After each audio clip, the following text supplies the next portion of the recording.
So at ito na nga. So mainit-init na balita. No, masyado yatang napa-over ito, napa-over. No. Who is Jet Nisay? Contractor endorses first Marcos impeachment. Ang impeachment ay isang usaping seryoso na hindi dapat binabaliwala at mas lalong hindi kailangang gamiting political strategy.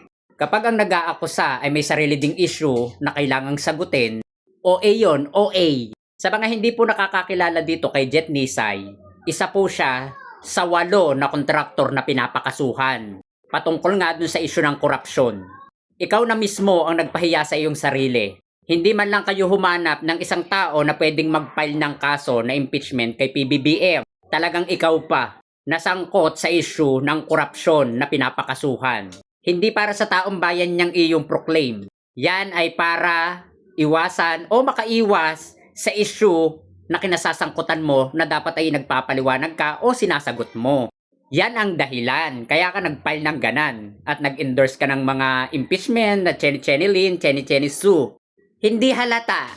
Pero linawin ko lang sa'yo ha, hindi ibig sabihin na nag-endorse ka ng impeachment laban kay Pangulong Bongbong Marcos, matatakasan mo na yung mga dapat ay sinasagot mo. Hindi ganon.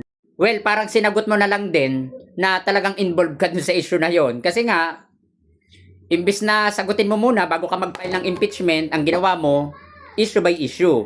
No, inisyuhan nyo ng impeachment si PBBM, tapos yung issue mo, binabaliwala mo. Doon ka muna mag-focus sa issue mo. Huwag kang gumawa ng ibang issue. Hindi halatang diversion. So, yung keep safe and God bless. Nawa ay magtagumpay kayo. Pero ang pagbabasihan dyan, yung mga reliable na testimonya at saka mga reliable na dokumento. So, ayun.